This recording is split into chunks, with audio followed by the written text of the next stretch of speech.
duo. The duo. The duo. Hey, baby, maybe you should go out more often. Next to St. John.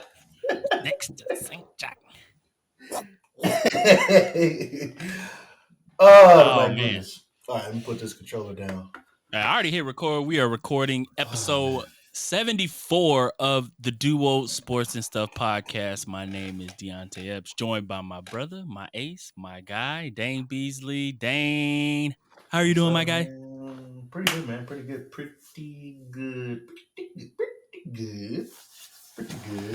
I know you see my boy Larry David in the Super Bowl commercial the other day.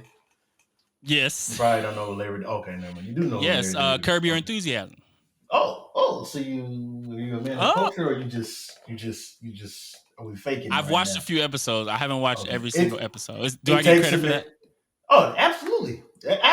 You because it starts off pretty slow, but once JB Smoove gets on there, like the storyline just takes off. But it takes a minute. But it's a really good show. I have to put you on this documentary Karina and I watched. It was a real life documentary. I know what you're talking about. The baseball. Yep. The baseball one, right? The dude got Yes. Ain't that crazy, bro? Insane. He was not even supposed to be there, bro. Like at all. For the people that's listening or watching, Dane and I are referring to this documentary, and it slips in my mind right now. It slips my mind, but it's about this guy that got falsely arrested for a murder, and basically the way he got. I don't know. Should I spoil it? Basically, just tell them spoiler alert, and then give a 2-second pause, and then go. Spoiler alert! If you don't want to hear the rest, and you can skip to I don't know what part of the point. But anyway, he ended up getting arrested for a murder that occurred at the same time that this baseball game occurred at a Dodger game day. Yeah, it was a Dodger game. Yeah. Dodger game occurring at the same time, but this murder that they said that he did. And basically they had to go through the HBO tapes of filming Curb Your Enthusiasm, episode actually shot there, where in the background you see this guy that was supposedly not there and, committing this crime, but he was right there at the game. It was crazy. His life. Memorable episode, because that episode was funny as hell. Like, the whole premise was, I think it was, he had some. He was dating old girl from Friday After Next. It was Friday After Next. I always get her and old girl from Sister mixed up. I always get them confused all the time. Yeah. Aren't they related? Anyway, go ahead. But anyways, he was trying to get to the game, and the quickest way to get to the game was through the POV lane. And of course, he was driving by himself. So in order to not get pulled over, he went and got a professional worker, a professional escort, professional worker of the sex. So she hopped in the car. She was funny as hell. Why is that so funny? A professional worker of the sex. It's the oldest professional of all time? Yeah, the oldest professional of all time. So they hop in the car, and it's funny straight off the bat. But they hop in the car, they drive to the game, and they agree on a particular price. Like he would pay her, to go to the game, and it's just funny as hell. Like she even goes with him to go meet his dad, and it's a very funny episode. But it speaks to the level of detail that goes in, detail and thought, and bringing everything full circle by the time the episode comes by. And then, of course, for more important reasons, I try to mix pertinent and important. More impertinent reasons, of course, a guy got his life literally saved because of him being where he needed to be at. That's just God's timing. And they were talking about how they went through all this footage, like layers and layers, and different footage to find the exact seat where he was sitting at, to find that he was actually. And they was finna lock this brother up. Like, literally, what kind of evidence could you have tying this man to a potential crime where he's literally not there, not taking, like, that is just mind blowing. Yeah. So but amazing. And just to think about, like, that's one particular case out of all, like, probably thousands of cases where situations like that happen. But so it's definitely an interesting documentary. Check it out. I want to say it's on HBO. It might be on HBO or Netflix. I remember we talked about this before. Yeah. The last time we talked about Curb Your Enthusiasm, you told me about the documentary. But how did we get on that? Oh yeah, that's because I was scared. But yeah, man, life's been pretty good, man. Life's been pretty rewarding thus far. So Yeah, man. Well, enough about me. How are you, man? How you doing, brother? How you doing, brother? Life is beautiful. Life is great. As you can see for Beautiful. our viewers, I do not have my glasses on, but I do have contacts on. That's Dane. Before we recorded, Dane was asking me about my. Are you near side or the far side? Yeah, I the needed to glow know. up, if you Look, will. I need to approach you with the correct insult. You know what I'm saying? I can't insult you if you're able to see from a close distance. So I need, it wouldn't be Yeah, right. It has to be historically accurate, if you will. So. Accurate, if you will. Yeah, everything's good, man. Chilling here and ready to pod with you. And of course, over the weekend, a big event did occur in the National Football League, Super Bowl 56. Yeah, the Rams defeat the Bengals 23-20 just in like Super we Bowl all guessed, 56. right? Yeah, just like with Deonte. just like you guessed, man. I had the Bengals winning this. Look, I thought Joe was gonna pull it off again, man. I thought he was gonna do something crazy, and towards the end, it just ended up being the star players playing like stars in crucial moments. Yeah, it was very fulfilling for three reasons. Okay, first reason, I knew Matt Stafford was going to have a few turnovers. I knew that. I knew he was going to be out there being reckless with the ball. Well, one of them was his fault, but anyway, being reckless with the ball. I knew that was going to happen. So that was good. 2, score that I guess was not close, but the right team won. So there's that. And then 3, it started a conversation, crap storm of a conversation. I already know where you're going. Is he going to the Hall of Fame? And it's like I wanted it to happen so bad, because then you'd have to call in the question: is Eli Manning going to the Hall of Fame? And you have to call in the question: is Russell Wilson going to the Hall of Fame? And it's like you're going through these conversations, and the goalposts are constantly moving because most of the guys that are in the Hall of Fame at the quarterback position, not only were they, most of them Super Bowl winners, but multiple years of undisputed best player in the league or best quarterback in the league that particular year, respective years. And you can't say that about Mr. Stack Padford. So, yeah, that's interesting, man, because with the Matt Stafford Hall of Fame conversation, one, he was in Detroit, right? True. And that man didn't win much, right, in Detroit. True. He didn't win any playoff games in Detroit, right? None. On 3? Yeah, thanks to the Cowboys, of course. Yeah. That man, I won't say man, but that team was in the bottom of the division for 12 years, however long his career was in Detroit. Pretty bad for a long time. Now, when you bring up that argument, the argument I've seen is, his stats. Hold up. Okay, I see your cape on. My bad. I couldn't tell what that was in the background. That's your cape right there. No, I'm arguing against this Hall of Fame conversation. Okay. Disregard the erroneous comment. I'm going against, and I'm saying that because we had mentioned he was on Detroit. They didn't win, right? Right. And people bring up the conversation. Well, his numbers. Now this is where the stats. This is where the stat Padford. Yeah, man. Stats. This is where stats could be misleading, mischievous, if you will. Oh, I think I know where you're going with this. I'm an expert, if you will, in the past season of this. But I think I know what you're saying. Go ahead. All right. So we mentioned how Detroit is not a very good team in the win column, correct? Yes, below average. So that a lot of the times, what happens when you're not in the win column a lot? Playing from behind, playing hero ball. You're trying to catch up, right?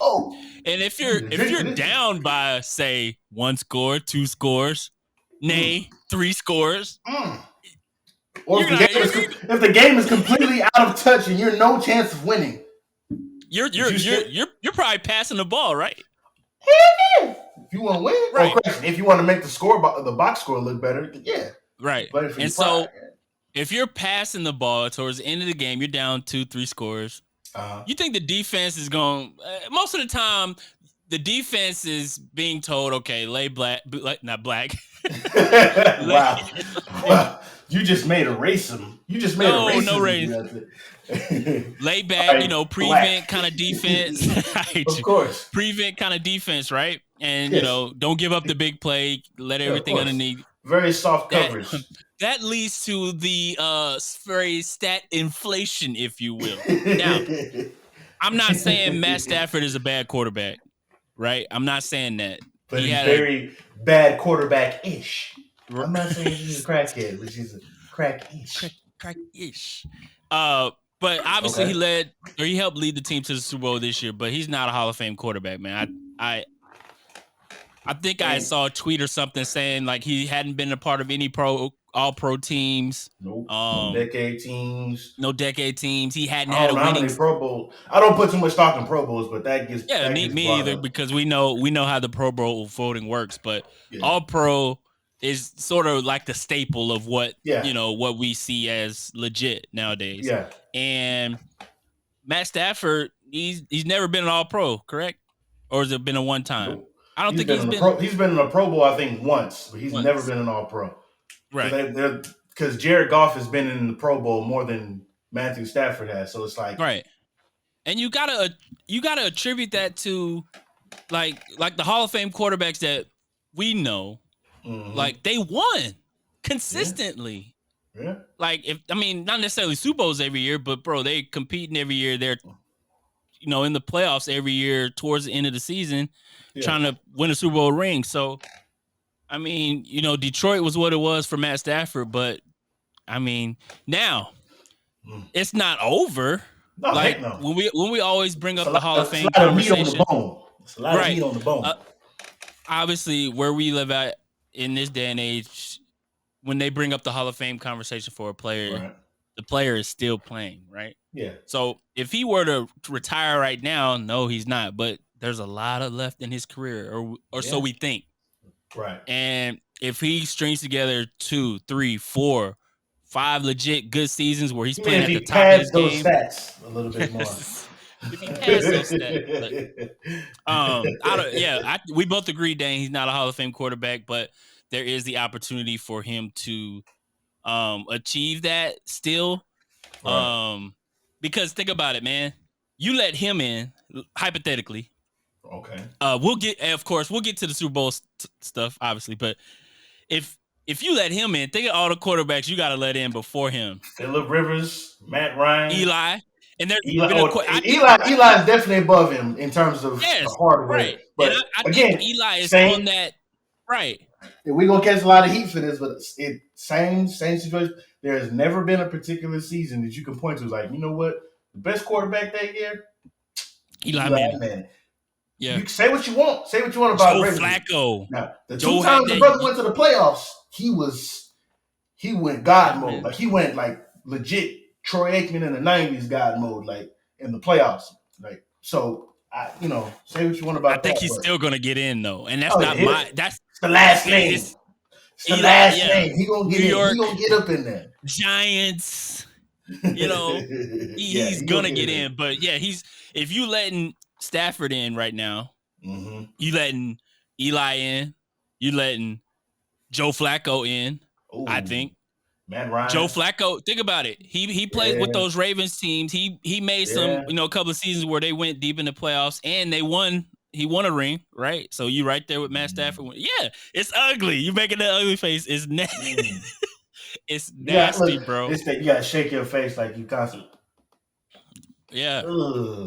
Yeah. So, but I think that's the thing though. When you got Hall of Fame level players like Emmett and Deion and these guys saying like, yeah, he's a Hall of Very Good, or he's like people just be throwing that like this is a distinct honor, bro. Like legit, think of all the players in the world that actually make it to the NFL.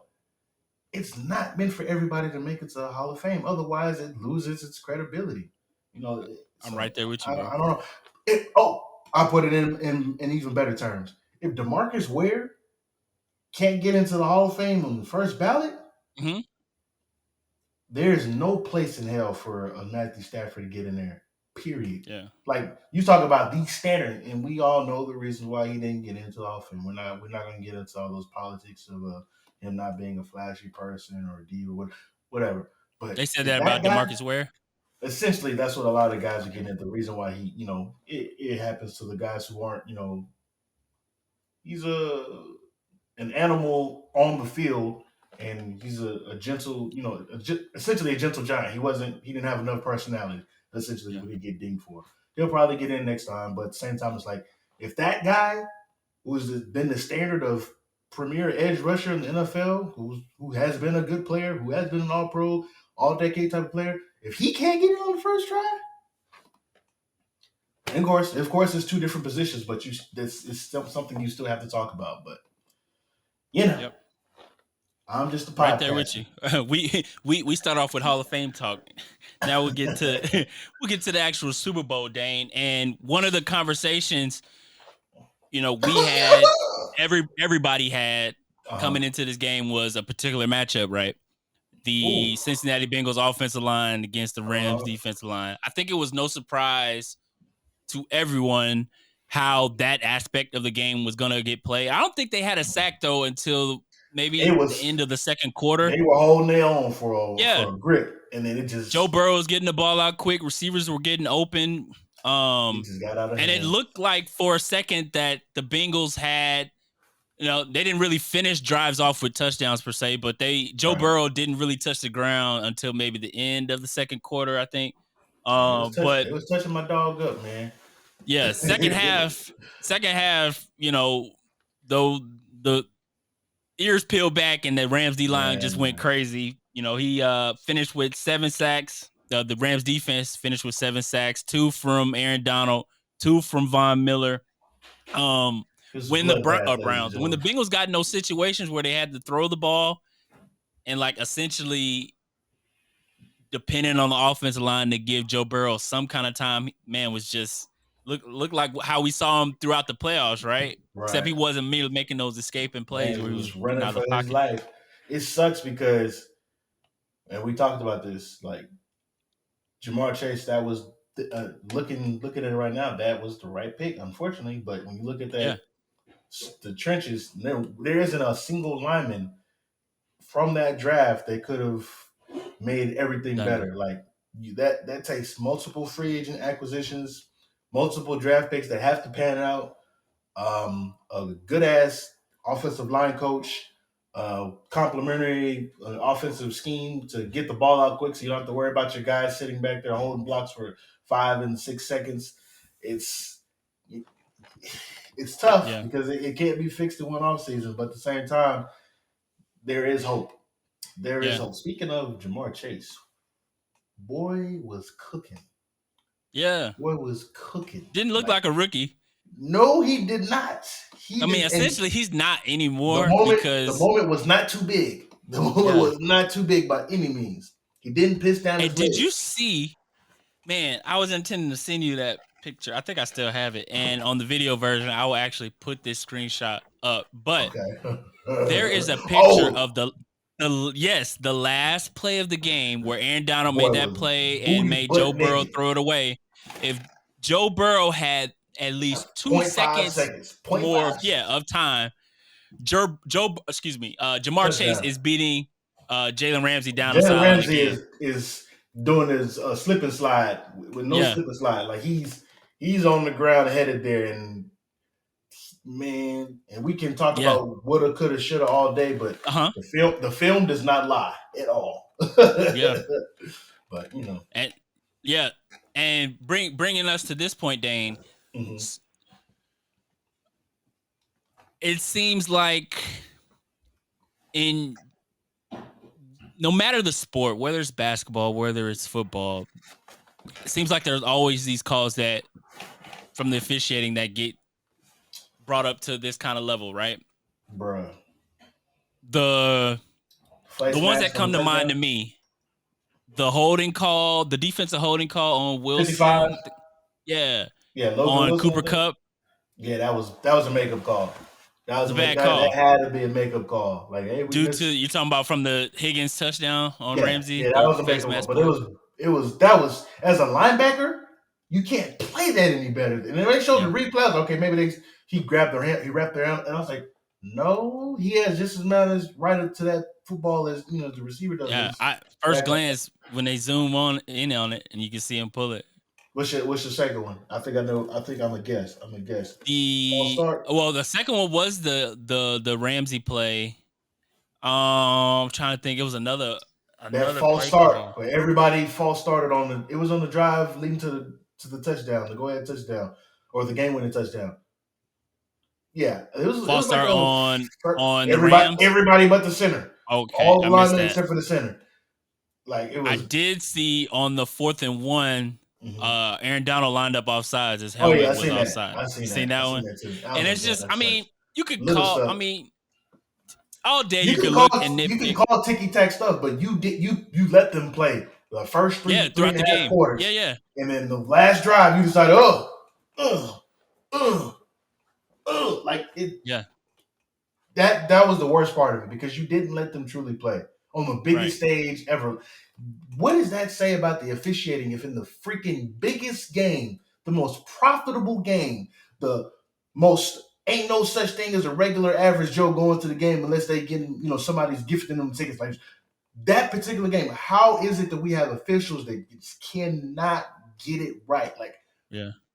how? I Like, think it wouldn't be a bad idea to have like a ref in the sky or a ref that watches the game like we do, like in a press box where they're watching like the actual broadcast of the maybe game. full-time refs? That's what I'm saying. Add Okay. somebody, or like just move somebody up to the box and be like, have them buzz, be like, I don't know how it would work per se, Yeah. but It's a officiating's multi-billion. all, It's a multi-billion-dollar machine, Deonte. I think you're well within your rights to say, you know what? Maybe we should add another guy to make sure this thing just runs yeah. smoothly and it's well greased and oiled. Maybe they're worried about game stoppage, but I think that's better to get the call right than to always come up and say or have these situations where that call was missed. You should have called that. You should have did that. I mean, they're on the biggest stage, and I believe they always select the refs that grade the best throughout the season to work the Super Bowl, I think.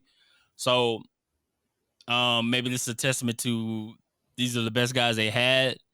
But Trash. That's I the think best. it Lord. wouldn't be bad to have another official there. But last week, Dane, we talked about the NFL honors and the Offensive Player of the Year, Cooper Kupp, who Super Bowl MVP, which Right.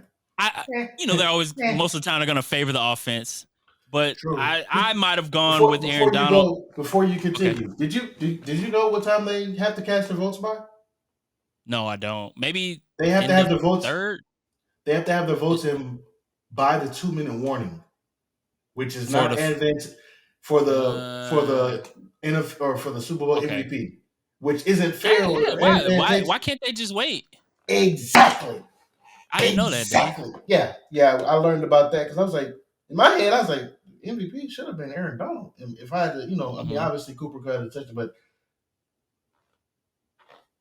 or even co-MVP, but I learned that 2-minute warning, and it sucks because this stupid. What could possibly 2 minutes, bro?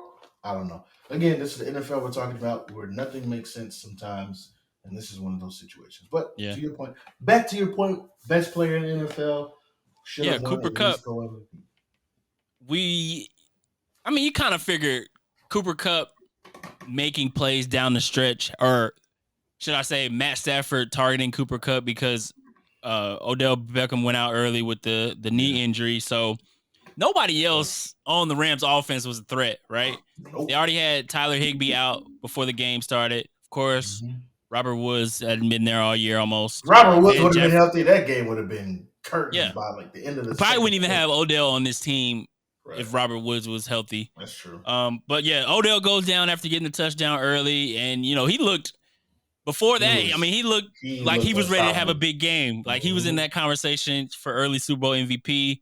He goes down, and Cooper Kupp just goes crazy the second half when the Rams needed it, and it all comes down to nobody can hold him, bro. Nobody can hold this guy, right? Nobody can hold him, bro. Like we're yelling at the TV, right? Mm-hmm. You know where they're going with the football. You know where else there's to only go. One guy on the other side, that you're lining up against that 3rd and long, 4th and 5, whatever, who they're going to. And it's the Offensive Player of the Year, Cooper Kupp. 2 touchdowns. doing this thing. He had 8 catches, 98 yards. 8 catches, 92 yards, 2 touchdowns on 10 targets. So that fourth and short on the stretch play, the 46 stretch. Yeah, man. But especially the what was that? The second touch, he scored both on Eli, right? Or am I tripping? The first one was on the slot man. Was it Hilton? Hilton, yep, you're right. No, Hilton. Odell scored on Hilton. He scored on that slot route. I have to go back and watch the film. I don't remember. It might have been both. If it was both on Eli, we call that. We knew Buddy was going to get abused. Last week. Yeah, let's talk. let's talk about Eli. Man. Hold on, let me go to his Twitter page. I ain't seen that boy like to see a tweet. Yeah, I know his mom was up tweeting. Eli Apple, basically, the entire world hopped on social media after the game and basically told Eli Apple he was some apples. Like, I don't think I've ever seen that in sports, Dane, where the entire social media, Twitter, Instagram, everybody piling on to this guy, and rightfully so, right? Because, he's been talking all that stuff since the Chiefs game last 2 weeks ago where, the Bengals came back and beat the Chiefs and he had that tackle on Tyreek Hill. He's too small. I mean, what does Mordo always say, Dane? The bill comes due. Always. And it was kind of just like a karma moment where... Bro, for putting him with them Tyler Perry cornrows, too. We'll get to that later. Yeah. So, for that.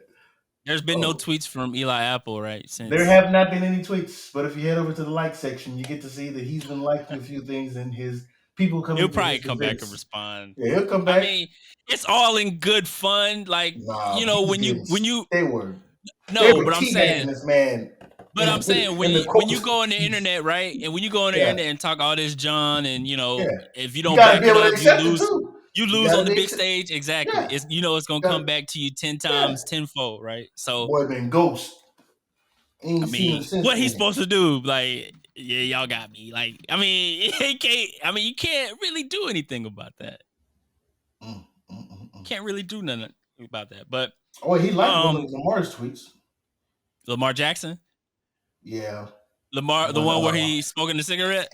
Yeah, he liked that one. So at least he a good sport about that. Yeah. He liked one of Van Jefferson's tweets about him, his wife going into labor. So there was that. But he's that was a crazy story too. Yeah, that's dope, bro. Yeah. Can you imagine that? Like getting to get the highest championship that you could possibly get in terms of football, and then going to the hospital because your wife is in labor. And best day of his life by far, bro. Like that's by far. That's huge. But yeah, by far, man. So shout out to Van Jefferson. Back to this Eli slant. I just want to get into this. Go ahead. 31. Bruh, everybody came together like freaking Voltron. Even like the Avengers. Wendell Pierce Bunk from The Wire? Yeah, you sent that to me, bruh. I would just read it because I forgot he played with the Saints, man. Yeah, man. And they were not holding any punches. They were going in on Buddy. Where is it? Let me go to it. Boy, you sent it to me. I think you sent it to me on Twitter. I did. Let me find it. Where's it at? I need to watch the new trailer too. All right, boom. All right, I found it. Trailer for this show. This almost like The Wire. Bro, I can't find the tweet.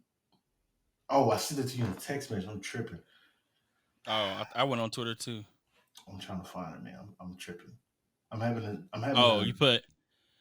He said, "Well, Eli." He added Eli Apple. Well, Eli Apple, you wrote a check your ass couldn't cash.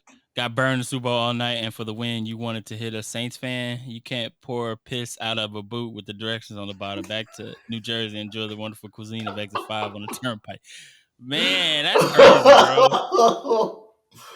Whoo! The boy Bunk said, God. "Man, I got time today." But yeah, that was just those are just highlights of because it's one thing to not, everybody should get a kick in the ribs every once in a while. But you out here moments after you beat a team and you up here talking about other players that you weren't remotely capable of shutting down. It was more of a team effort than anything. You got nothing to say. But that's just how them types is. Yeah. Back to you, Deonte. Let's talk about Aaron Donald for a second, man.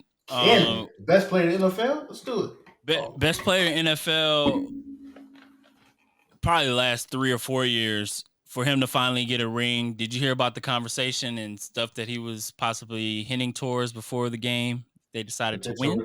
I didn't find that out until Monday that he was talking about retirement. I was like, wait a minute. I heard about it the day before the game that he was thinking about it, and he's been in the league 9-10 years, I think. He's like 30. I think he's like a year check. younger than us. Well, the same age as you. I'm 31 right now, but I think he's 30, bro. Yeah, he's 30. Yeah, so bro, could you imagine? Got drafted in 2014, so he's only been in the league 8 years.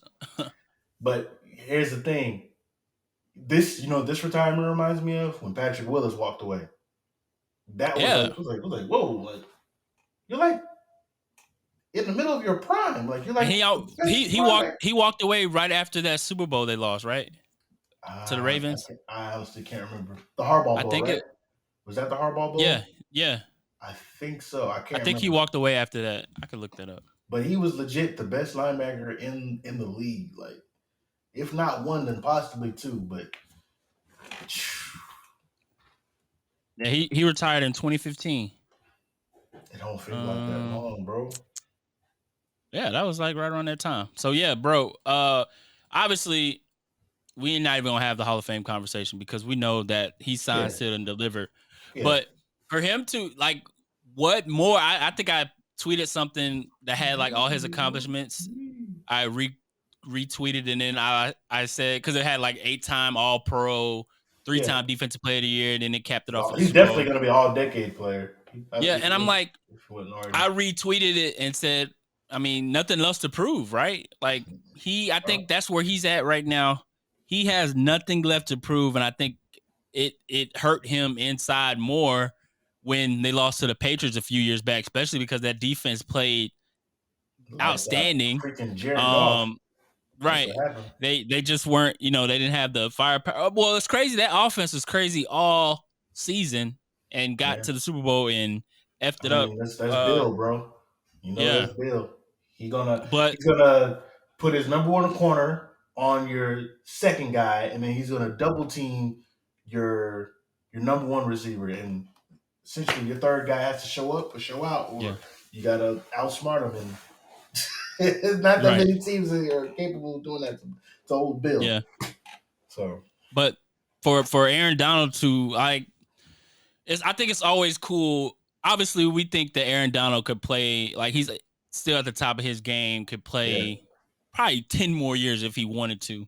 But it's always like different and cool in a way when players decide to walk away from the game on their own terms, right? Mm-hmm. Spend time with family, whatever it may be. Even with Tom Brady, he was still playing at the top of his game and decided to step away. We think, for his time or for his career. And I think with Aaron Donald here, like I think he's just at a point where he's like, man, I don't have anything else to prove. This validates, this ring, validates and like puts like a bow. I love it. He did that in NFC Championship too. Right after the sack. Ran off and that play, right? Mm-hmm. The play before was that 3rd and 1, the Samaje Perine run. Yeah, he just. Do you remember that? First of all, he forklift, buddy. Well, stretched out and then grabbed him. Like, he grabbed Samaje Perine. Anybody seen Samaje? Yeah, if you seen Samaje, like dude ain't solid. He's solid. Like I don't. I have two things to say about that. Okay, what you got? One, Samaje Perine, bro. I understand this is Aaron Donald, But you got to give me more effort, homeboy. He didn't. Am I tripping? On, He looked like he's he just got the ball. He's not Joe Mixon, Deonte. And that's my second point, Dane. If you're Zach Taylor, why is Joe Mixon not in the game on this 3rd and 1? You just answered your own question. Because of Zach Taylor doing boneheaded dumb shit. He's been carried by the youth and the creativity, or correction, the youth athleticism and the execution of his young guys on offense. That is very evident. That is Joe Burrow's team. And unfortunately, if he had a coach that was worth a damn, they would continue to hand him the ball off. So you saying Zach Taylor's not a good coach, or he just made some? Zach Taylor, the coach, got Trent Dilfer to the Super Bowl. There isn't anything anybody can say. Like, you know what Zach Taylor does really well? What is that? Tell me, because I'll wait. I will wait. See what our maybe he's a big culture guy or something. Maybe he's a big culture guy that he's built. He's from that tree. Oh, he's from the there's so many of them. I want to say the Jay Gruden tree. Oh, didn't he work on the Jay Gruden? That explains it. No, but him and let me see. I should know this because they talked about it 30,000 times. Do I want to say the Shanahan tree? I know it's not the Shanahan tree. Yeah, he was under McVay. Okay, so essentially he in 2017 hired by McVay as the assistant wide receivers coach. Okay, so he's from the McVay tree. So that answers. Who McVay is from the Shanahan tree. So essentially he's a junior disciple. A junior level disciple of it was like, remember that graphic they had like 4 Redskins assistants on there, like how they were all in the playoffs. Anyway, I still don't understand that call. And then on that 4th down, I knew, maybe you did too, Dane, and I immediately said, I said Aaron Donald before that 4th down. I said Aaron Donald's going to make a play. And Joe Burrow almost completed that pass, crazy-ass pass anyway. Almost. But, I mean, and that goes back to what we were saying at the top, man. Big players, superstar players making big-time plays right when you need it, right? Vaughn had, looked like the Vaughn from 5 years ago. Was stunting towards the end. I was like, oh, they got to Joe Burrow's knee like the drive before, and he could barely walk. And I'm like, man, it's a wrap. That's when I knew it was kind of over when that sack, I think it was that drive or 2 drives before where they got to his knee and he was like limping. There. It was like, and grimacing. But man, shout out to the Rams, 23-20. Yeah, I think I saw some weird stat that said the team that lost the toss the last 8 times have won the Super Bowl. Damn. Did you see that?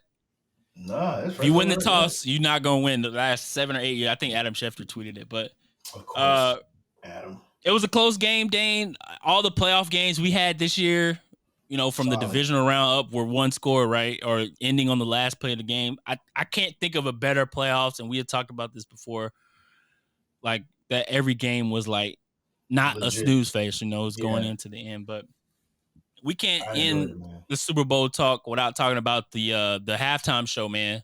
Oh yeah, man. Dr. Dre, Mary J. Blige, Kendrick Lamar, 50, Snoop, Eminem, and I obviously with LA, they announced that they were going to be performing months ago, but to see them perform, of course, classic on classic, definitely fitting for Inglewood and LA in general. What'd you think of it? Man, I was like, the only way this could be any better. I already know what you about to say. Talking about a hologram of Tupac. No, I'd say because I was gonna go with that, but there's no way for that not to be creepy. Yeah. There's no way because when I first went a hologram from a few years ago, Tupac, that was creepy. That was like very because it was like the realism on it, and like he's right there, like but he's not there.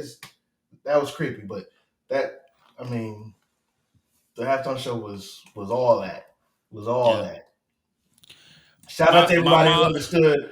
Shout out to everybody who understood why 50 Cent was upside down. That was a true testament of two Americas. A very true testament of two Americas, because we were like, oh, why is he upside down? It's okay. Don't worry about it. What's so funny, and I wonder if it's just like my mom, or is it like black families in general? Like after we watched the halftime show, everybody loved it. We watched the game. The game was over, and she ran back the halftime show like 3 times, 4 times, and just had it on like full blast. I'm like, dang, well, I didn't know you rock with the West Coast like that. She loved it. Oh yeah, too. Yeah, Mary J. Yeah, we'll keep it at that. Hey, with all due respect, Mary J. Blige, real ones know. But yeah, man, halftime show was dope. Would you say, like a lot of people were saying on social media, that it was the best Super Bowl halftime show? No, Prince in Miami. That was it for me. As a huge Prince fan, when brother started playing Purple Rain and it actually started raining, that was the one in Minnesota. Oh, my bad. Not. No. I don't know why I said Miami. What? But was it Miami? That was Minnesota, right? I don't remember. I want to say it was. I gotta look it up. The only reason I say Miami is because it was raining, and I was like, hold on, I can't remember. I apologize. No, I'm looking it up. Yeah, 2007, but it was not in. Let me see. No, you're right, Dane. In Miami. Okay, it was in Miami. Yep. Okay. That was going to drive me crazy. I was like, wait a minute. So maybe it wasn't rain. Maybe it was snow if it was in Minnesota. But then again, they're an indoor facility, so how did that work? But maybe it was artificial rain. I don't know. Anyways, but when homie started playing Purple Rain, it was like, that was it. And then just to add on top of that, like, of my lifetime. Obviously, there are probably other great halftime shows and stuff like that, but of my lifetime, I always wanted to see Prince. Of course, if I'd have known he was going to pass when he passed, I would have took out some sort of giant loan to go see one of the dude's concerts, because I know the ticket price was up there. But yeah, that one's this one still is gonna go down for all the G-Funk heads out there and all the West Coast people who rock with West Coast music, and the sound was amazing. Like, and then the presentation was there. But for me, it had to be with Prince. Prince and mine. What about you, man? What you got? Since you chose that one, I think Prince was probably my favorite one too. And along with the one we saw on Sunday, I like Bruno Mars one from 2014. Oh, that Beyonce, was right? Did she come out? I know she had her own one, but I just remember this one. The only reason I remember this one because it was the Broncos playing Seattle and we got stomped. All right, so next segment. No, I'm saying that was my best part of the night because that was the pick me up. That game. Yeah. But hey, look, y'all knew it was gonna be a long. But as soon as Demaryius Thomas, rest in peace. As soon as he got smacked on that third, right across the middle, man. It's over, man. No, but remember the first play was like the snap over the head into the end zone for a safety. Oh. And then at that point, I was like, "What the heck is going on?" But that was Super Bowl probably never come back to New York because it was. That's the outdoor Super Bowl in New Jersey, New York. That probably would never happen again in NFL history, unless they have some sort of indoor facility, which I don't think is going to happen. But indoor facility. Yeah, Minnesota didn't get one until they got a dome. So yeah, that puts Super Bowl 56 in a bow. Rams defeat Bengals 23-20. Dane, and of course, I win, Deonte. Huh? I win. You won. Yes, Dane correctly. Hold on, let me get Dane a round of applause, please, because Dane correctly.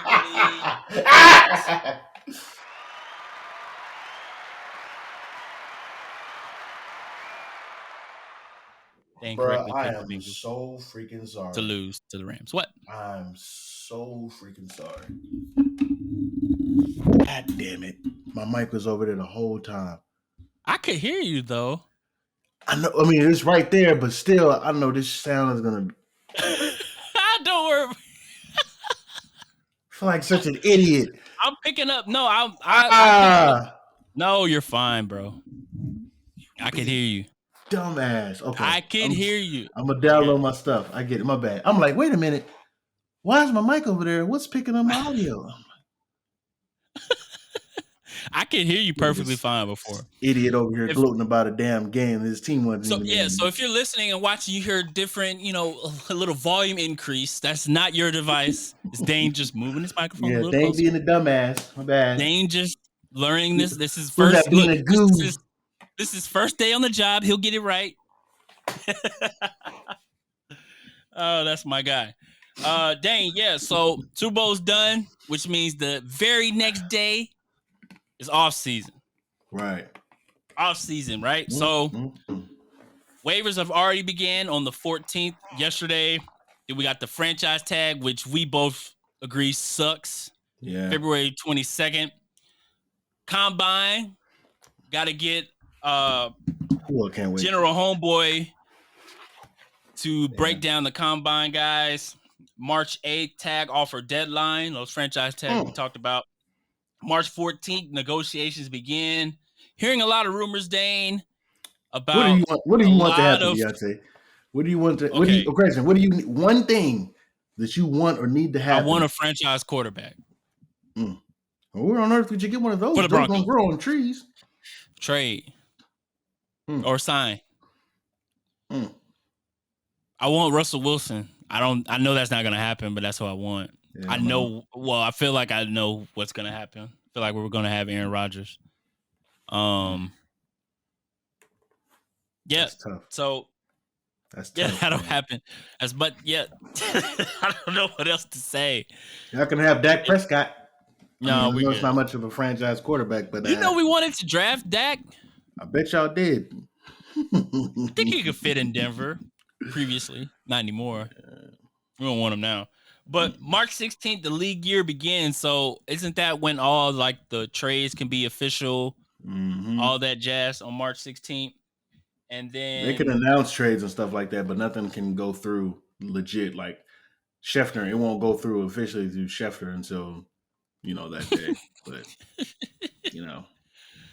anything you're looking for your Cowboys to either brother, go through the draft how much time you got, brother? Well, we're almost an hour in. Whoo! Okay. I have a list of 3 things. Beyonce. First things first. We need another quarterback. Preferably somebody on a rookie deal or a teetering Hall of Fame all-pro level quarterback to do what? To be the starter? To play quarterback. Somebody to play. Y'all not getting a quarterback, bro. Y'all have a quarterback. It's not the quarterback, though. Let me finish. We need a guy that's either A, on a rookie deal, or B, teetering Hall of Fame, perennial all-pro guy. That's what we need, okay? That's what we need. We don't have that right now. I don't know if he's the guy, okay? Is what I'm saying. 2, we need to bring back Jaron Kearse, okay? Because Jaron Kearse he was the engine of the defense. He was the play caller of the defense. He was the guy that held it together. 3, somehow we need to accumulate 5 more first-round draft picks this year. I don't know how that's going to happen, but it needs to happen. That's it. That's all. Chances you think they do those things? Well, the third option is definitely not. It's not realistic at all. It's Madden type stuff. But if they're able to get one more first round pick, I'd be satisfied. But on all likelihood, because of Dumber and Dumber being so cheap, Jaron Kearse is definitely not coming back because he played too good and priced himself out of a Dallas Cowboys. Lawrence is leaving too. Lawrence, maybe. I don't know. I don't know what they're going to do with that whole contract. Lawrence is going to have Lawrence, Gregory, of course. Parsons not going anywhere. Eventually sign Parsons to a big deal when that time comes. So we'll see all 3 of those guys being in there. At the end of the day, they're probably going to be stuck with Dak Prescott. And don't say I didn't tell you. It's proof is in the pudding. I've been saying this for years. Dak's top 15 though, right? Quarterback in the league.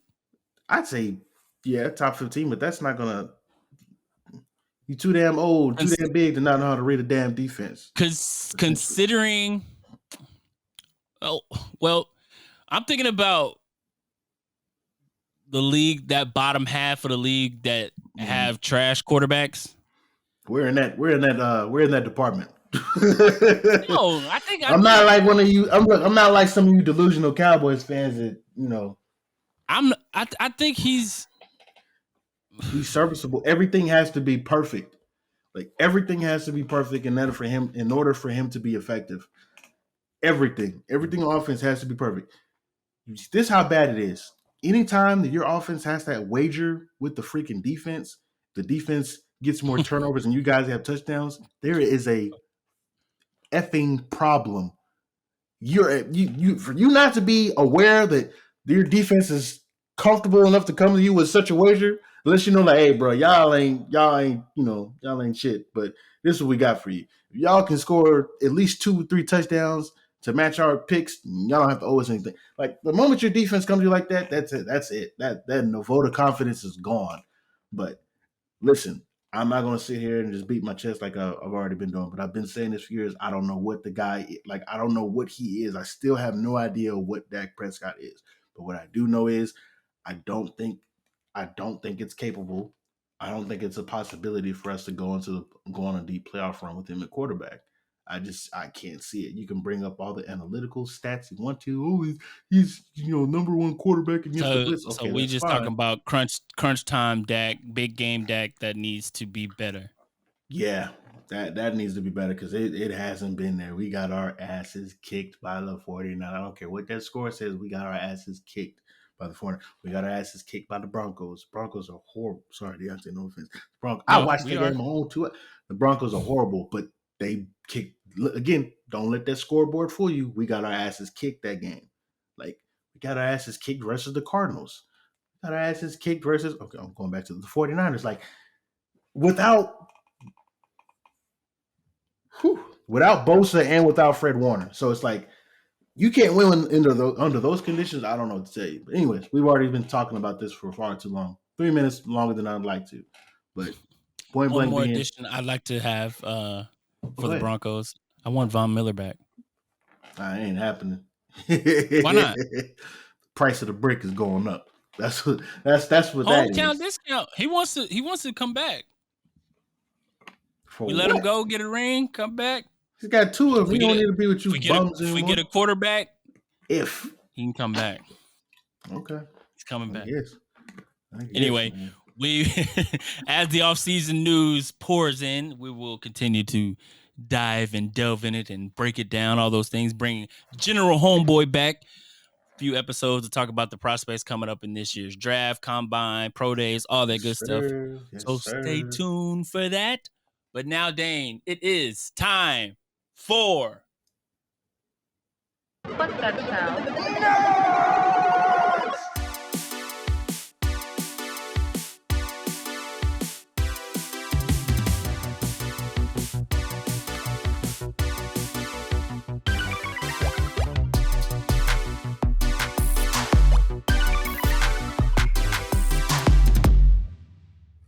The nerdy news segment. Shout out to Keith. Shout out to Keith. It's been a while since we had nerdy news to talk about, Dane, and Marvel blessed us. Let me tell you, I had sent you that tweet, or I think I see that tweet saying Super Bowl trailer was happening. Like any person, I thought it was happening like mid-third quarter, second half. Breaking news, the digital release date for Spider-Man No Way Home is reportedly going to be Tuesday, March 1st at 12 a.m. via MCU_direct on Twitter. Back to you, Deonte. March 1st? That's what they rumoring. What they rumoring. I feel like we just saw that movie. I know, man. All right. Dane with the breaking news. Marvel's digital release date for Spider-Man No Way Home, Tuesday, March 1st. Tuesday, March 1st. But I sent you that tweet, Dane, about possibility of this Doctor Strange Multiverse of Madness trailer coming out during the Super Bowl. And I thought it'd be during this. Yeah. I just happened to look at the TV and it showed the little Super Bowl spot. And then it said view full trailer online. I think they do that to save money. So I got it from so expensive. The tweet that Brody sent us in the DMs. I was like, wait a minute, this isn't supposed to be now. And I was like, looked at him. I was like, look, babe, we got important stuff we need to watch. It's like, what are you talking about? Multiverse of Madness. Multiverse of Madness, man. And so Multiverse of Madness official trailer released on Sunday during the before the Super Bowl, and mind blowing. Dane, you and I talked about after seeing Spider-Man No Way Home, how crazy that movie was as far as the cameos, the multiverse aspects of it. And Spoiler we both alert. agreed, spoiler alert. By now, if you ain't seen it by now, man, this you just a hater by now. Yeah. But we talked about how we predicted Multiverse of Madness was going to be like No Way Home level, but taking it tenfold and doubling, tripling that amount of craziness. And I think this trailer basically solidified that with, let's just talk about the money shot, if you will, before we talk about everything else. There's a scene in the trailer where Doctor Strange is in handcuffs by these Ultron Sentry looking bots going in front of a council of what we think, Dane, I think you agree with me, is the Marvel or MCU's version of the Illuminati, which, if you don't know who the Illuminati is, it's a not government, but it's a secret society of heroes that work together to save, work behind the scenes, if you will, like the so-called Illuminati in our world that's real, quote unquote real, work behind the scenes to make things go and shuffle the chess pieces, if you will. But it seems like this version in the MCU is going to be like the Illuminati of the multiverse, basically probably moving pieces in the multiverse to fit however they want. But anyway, Doctor Strange is going in front of the council of what we think is the Illuminati, and we hear a voice saying, "We should tell him the truth." And lo and behold, sounds like our man Patrick Stewart, a shot of a pinch of his ball fade, not ball fade, but just his baldness. You know, bro, you picture Professor X with a ball fade. With a ball fade. You know what? Terrell did this for me yesterday game when Cooper Kupp scored on Eli Apple. He said, "Oh, he hit the back of my neck." He said, "Oh, fade him up." Who, by the way, the only fade he's ran all year. That was the only fade he's ran. That's been Odell's route. That's been Odell's route. It was the only fade he ran all year, and cooked that boy. Look at us talking sports. Talking sports in the nerdy segment. Put him on a poster. Hey, look, more Apple slander. Look, the equivalent of this is when Thor touched down in Wakanda. That's what we're talking about essentially here. Yeah, man. But yeah, we see Patrick Stewart, what we believe is Patrick Stewart, with his voice saying we should tell him the truth. Man, that's what everybody's talking about right now on social media. But there are a lot of other and who that fiery figure could have been. Those two are the two. Yes, there's another shot in the trailer where there's a fiery looking figure, some fiery sort of man that calls the weird effect. Yeah, calling a weird effect, coloration of the eyes, spraining my eyes. But yeah, that character, Dane. Some believe it's Captain Marvel. Some believe it's a variant of Captain Marvel, either Monica or Maria Rambeau. Others think it's Iron Man, Superior Iron Man. Thomas Cruise. Some people think it's Cruise. Killmonger. Like it's crazy, but I love the theories though. I ain't gonna cap. I'm with it. Yeah. There is so much craziness, and I always think back to like, dang man, Marvel gave us like how many projects last year? Like 12, 13 in a year? It was a lot. In 2021? Between streaming and actual movies, it was a lot. Right? And so I always think like, how can they top what they've already done? And like this is going to be that movie that we talk about for a very long time. I mean, No Way Home was incredible. This is going to be the one like that. I think from this shot of Patrick Stewart, Dane, and what we saw in Spider-Man No Way Home with Toby and Andrew, now it's going to make everything else that we've seen, Fox-related, Sony-related, Marvel-related, all together. Like, it's going to be really connected after this movie. What do you think, man? First of all, the trailer. So this might come to a surprise, but I've only watched it once. I need to watch it again. It's been on my list of things to do, but it's something about watching it that one time and then only relying on your memory and just soaking it I like in. that. You know, I don't know. I'm trying to, because I want there to be enough time to be passed. I want there to be plenty of time in between me watching the trailer the first time and the second time, just where I could be like, just that even more like impressed. Like, dang, how did I miss this? Whoa, wow, crazy. Woo, ah. So in my head, I'm like, how the hell are they going to make sense of all this? Like, because we know two things have to happen. We still need to have mutants, right? But we still need to explain how the hell are they in the MCU? Why have they been hiding? Where have they been at? There needs to be a very rational explanation for it. And three, of course, if we have the Illuminati and we're talking about, you know, secret wars and storylines like that, we have to have Doom. It has to happen. So I don't know. I'm excited about the opportunities and the possibilities we have, but because I've been looking forward to this project more than anything. I mean, aside from Loki, that was the top of my list. But Multiverse of Madness, ever since I found out that it was going to have some elements or themes of like a horror movie, I'm like, yeah, I'm in. So like, sign me up. Did you know that the writer for Loki is the writer for Doctor Strange Multiverse of Madness? And I bring that up because we know Sam Raimi is the director who previously directed the Sony Tobey Maguire Spider-Man movies. But I brought up I think his name's Michael Waldron. Sounds about anyway, right. he wrote Loki, and we both agreed that Loki was our favorite Disney Plus show. Did you agree to that, or was that just me? No, before everything started coming out, I was like, Loki's going to be the best one in my head. Yeah, and it's still your favorite after seeing everything, right? Okay. And I got Loki and I know you haven't seen the trailer a lot, so I'll tell you what I mean by this. I get Loki vibes from the trailer. There's so many similarities that I saw, and I've watched it maybe 4 or 5 times. But Nerd. I know I had to be ready for the pod for the people, man. For the people. Oh, shots fired. The shot of him, like we talked about, going in front of the console after getting locked up, messing with he didn't even do nothing.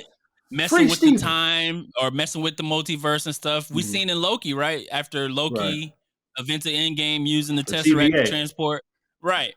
And so, like, those are the similarities right there. He's brought in front of what we think is the sort of time variance authority, which we find out at the end of Loki, spoiler alert, that the TVA was a front, right? So we, like, those similarities set up so, like, mirror side by side, and I thought that was very interesting about it. And what was my other point? Oh, the other point, which is crazy, not very crazy, but Wanda, her big quote. Do you remember her big quote from that trailer? Oh, yeah. Go ahead and run it back. I'll go ahead and chop that up after you say it. Yeah. Oh, you don't agree? What you about to say? She full of shit. Like, let's talk about it. Let's talk about it. Yeah. So Wanda basically said, quote unquote, you mess with the multiverse, talking to Doctor Strange, you mess with the multiverse, you become a hero. I do it. I become the villain. Or I don't know if she said villain. Wanda. Did she say villain? Listen with your thick skull. Then she said that. Listen, you legit enslaved an entire town so you can play house with your freaking vacuum cleaner.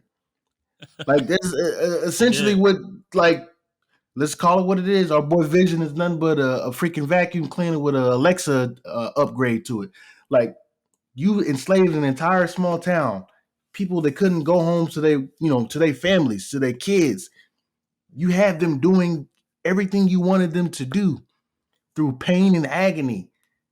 And you want to sit here and compare what you did, that maniacal shit that you pulled, to him essentially casting a little bit of spell to ensure that, his friends were protected in such a way that, of course, it shattered and it shattered a few things within the space-time continuum and all that, but he fixed that.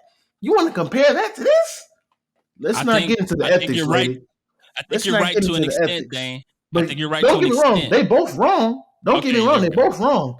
Okay. But Strange ain't mess with free will the way that freaking Wanda did. Like, you talking about one of the most evilest things you could do. But How many times has Strange messed with stuff? That with free will? No, not free will, just in general. Messing with multiverse, messing with time. Too many times to count. Shoot. Yeah. The rumor has it he spent over 100 years in that loop with Dormammu in the first Strange movie. Yeah. That's one of the alleged rumors that he spent that much time going back and forth with him. So, and you know how we always talked about, or like in general, we talked about messing with, like we initially I thought the bill in comes game due. always right, but initially I thought them whatever they did in Endgame was they weren't going to get away clean, right? Yeah, we always knew that. Freaking Tony said that anytime you mess with time tends to punch back. Right. And I think even before then, like what we talked about with Doctor Strange, and that was 2014. Yeah. Him messing with time, that is what started it. I can't think of a time before then, right, where things started like time, where we're introduced to time being messed with. And that was one instance. That might have been the first instance of time being mentioned. That we know of, that we've seen on screen through the shows. And then what happened in Endgame. And then what Wanda did in WandaVision. That's 3. And then we got Loki. All that stuff that happened in Loki. That's 4 times.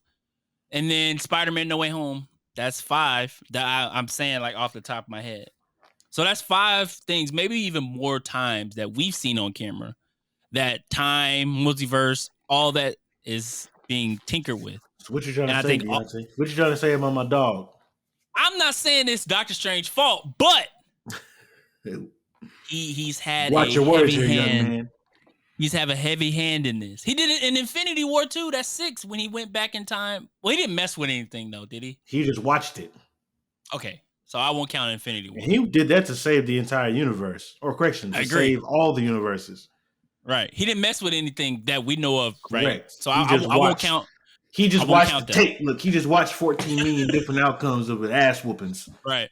Endgame wasn't his fault. Like it was everybody trying to go back in time, and like everybody changed stuff then. But it's just been like 5 or 6 times that we know on camera that time multiverse stuff started happening. And I think with this movie, it's about to all start collapsing. Like even when we watched No Way Home, Spell did that Spell did that. I cannot talk. Strange did that spell, and we saw the earth cracking, multiverse, and I think that was starting to be that point.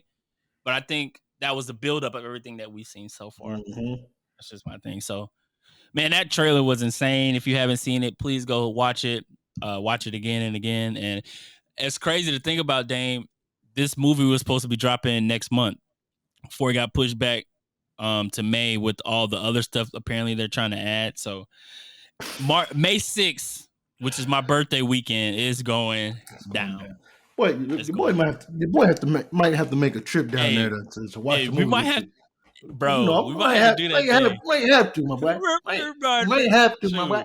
Let's make that happen. Look, I'm going to have to come down to the Ep Studios and record that podcast that weekend. You feel me? You did. Marvel also blessed us, Dane, with another trailer for Moon Knight. Did you get to see Moon Knight trailer? I didn't know that there was another trailer. Yeah. So it was a lot of new shots of Moon Knight. I'm not fairly familiar with the character from the comics. But a lot of people are comparing him. I know we talked about it before, Dane, the MCU's version of Batman, multiple personalities and things like that. But yeah, check that out if you get a chance. Moon Knight dropping on Disney Plus at the end of March. I'm going to say March 30th, March 31st, something like that. But misleading all these listeners and viewers. Shame on you. And you call yourself a reputable podcast? What did I do? Don't even know the dates. Oh, you should be ashamed. You should be ashamed. Dane, so to close out the show, hopefully we can get this to be a cool segment as we end the show every single time. I'll try to send out the tweet from our podcast social media about listener messages. Send us a message, man, about any topic you want us to discuss, and we will talk about it on the end of our show. Boom, it's top of the dome. And Dan, I came up with the perfect name for this segment. All right, what you got?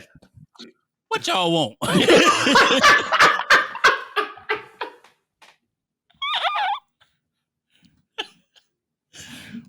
y'all want? You know what there remind me of? On Friday After Next, before when Pops' mom was cooking in the kitchen, and then they tapped on the shoulder. It's like, what the hell you want? And she didn't know where she was at because he had slapped her on that commercial. Yeah. What is it, Willie? The What Y'all Want segment. What y'all want? Hey, Keith, hey, if you want to, bro, if you want to, you're free. You're free to do what you do. Yeah. Just saying, bro. Let the creative juices take you away, brother. Yeah, the What Y'all Want segment. We have our first message from our listener, the one and only message we have. Hopefully we'll get more next episode, but let's check it out, Dane. All right, bet. Hey, this is Brian King calling in from Dallas. I'm interested in you guys' take on the best halftime performance in reference to each performer from best to worst, and also which commercial was their favorite one during the Super Bowl. Shout out to our guy Brian King, who was also a guest on episode 45 when Sam won national title. Shout out to Brian. Right on cue, bro. This is right crazy. I didn't plan this at all.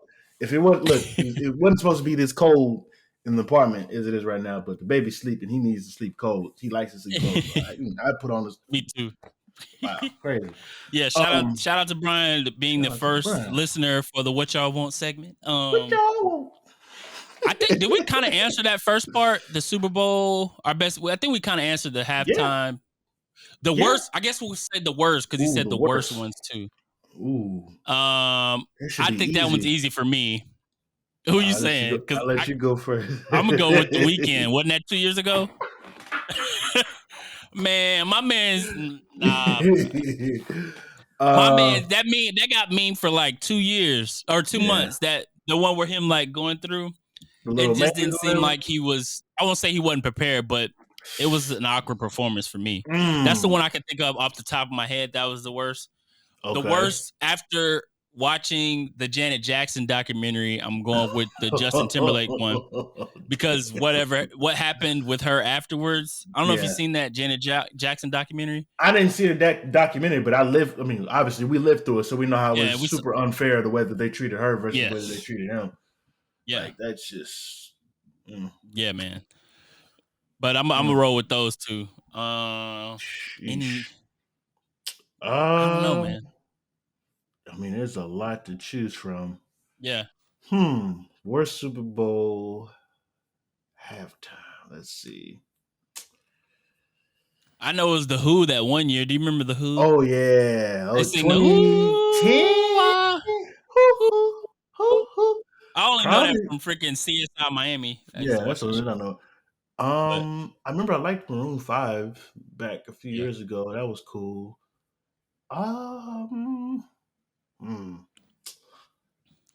You might as well go with The Weeknd too. You know what? I got it. I'm gonna go with Justin Timberlake in 2018. No, 2018. He came back. When they brought him back. Yeah, and that pissed a lot of people off because like, wait a minute now. I forgot about this. That. The brother that Super Bowl was that? Yeah, 2018 or 19, one of the two, I think. Let me look it up real quick. 2018, 19. Yep. 14 years after the Janet Jackson situation. Yeah. Yeah, that would have been it because it pissed a lot of people off, myself included, because like we talked about. Yeah. So I'm gonna go with that one. That was probably what. Damn, I didn't realize Bruno performed so many times. He performed in 2016 and in 2014. Yeah, we put Bruno up there, because he was with the Red Hot Chili Peppers at once. I remember that one. Mm-hmm. And all them dudes had them aluminum foil suits on. Okay. Yep. Yeah, that's probably it for me. That's it for me. Yeah. And then the second part was his the favorite commercial.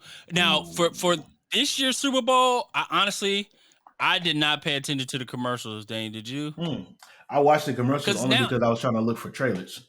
So, okay. The thing about it is, I don't mind, I don't mind being sold something, but it has to be funny. And there was only a few of them that were funny.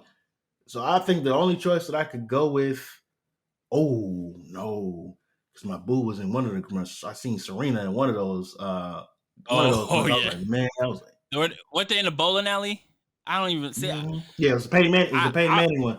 When Peyton Manning was the first one, he was, saying what's up to all the other celebrities, and then everybody was, rolling strikes, and then all of a sudden, a new challenger comes to the door, and then it's no one other than the queen herself, Serena. So probably that one in terms of favorite, that one in the Paul Rudd and Seth Rogen Lay's commercial. The Lay's commercial, basically they were going down memory lane, talking about all the good times they had, and of course them together. Everything that they did, all the memories that are going down memory lane about were with Lay's chips. Like, remember that we got into that, got in the middle of that gang war, and then another situation where it was pretty funny. To me, it was pretty funny. It was straight. It was definitely a Paul Rudd and Seth Rogen commercial. Yeah, it's like, what does any of this have to do with each other? Turns out the wedding, of course, he's getting married to a ghost that lived in the house, the house that he ended up buying when they first walked into the house. It was basically like, boo, get out. And then he ends up falling for the ghost chick. So him and the ghost chick get married. So that was pretty funny. But bro, there hasn't been a really funny or good Super Bowl commercial in years I haven't watched them like the past few years. The one, like, listening to what Brian asked, the one that came to my mind immediately was the "Don't touch my mama, don't touch my Doritos" commercial. Don't touch my mama. That was from like 4 years ago. The little black kid, right? Yeah. That was and funny. Then there was like a Bud Light or Budweiser commercial. Light. Suck one. Will Ferrell.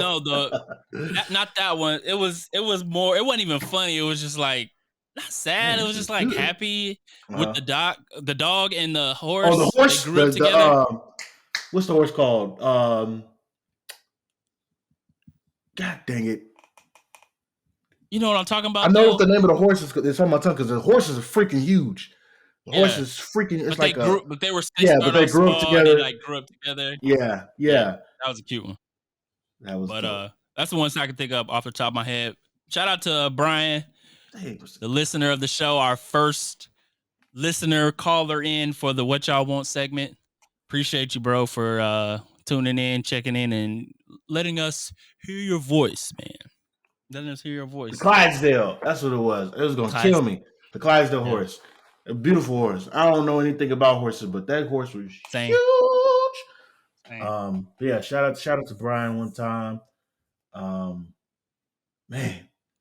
Yeah. That sucks. I mean, you pay all that money for these Super Bowl spots, and they're not even funny millions for like 30 seconds. 30 seconds. Yep. Boy said this is gonna be the best 30 seconds of our lives. Let's talk to the world. But bro, episode 74. Anything you want to say before we get out this thing, bro? Man, y'all just appreciate y'all for kicking it with your boys, man. You know, we enjoy talking to one another, obviously. I mean, I wouldn't want to be on a podcast with somebody I hate. Like, man, you know what I hate? Talking to Yomo and that. But anyways, appreciate y'all for rocking with us, man. Like, this is huge, just getting the opportunity to talk about life together, and specifically getting to connect with people who take the time out of their busy days to listen to these two idiots talk about random sports. Because you didn't have to, and you decided you didn't have anyway. to. You don't have to, but you do. So we appreciate you, all of you. All of you. What do you got to say, my blind friend? I'm not blind, per se. Got my contacts in, but do you have to have like a little designation on your license? Like, hey, man, I can't be driving without these glasses. Oh, wait, I do. I don't have my license. It says corrective lenses at night or something like that. Oh my gosh, yeah. You know, man, are you really serious about that? Anyway,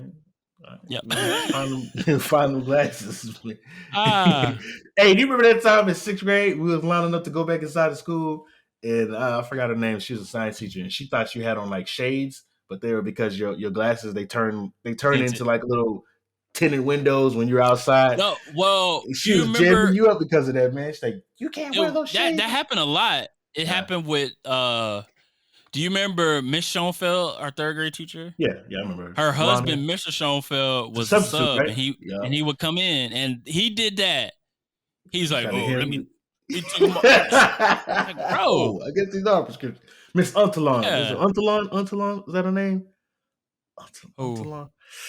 She was like the 6th grade science teacher. That was middle school. Yeah, middle school. Yeah. So she trying to charge. I was like, man, I was watching from this. I was like, dang. Got him. Boy, he's breaking the rules. But nah. Anyway. Crazy. Sorry, I don't know why we always get on these tangents like that. That always happens. Bringing y'all into our past world. Boy, thought he was cool trying to bring some shades into school. Boy, sit your wig. I got another pair. He had the poetry slam shades on too, man. Look, that brother, mother, life.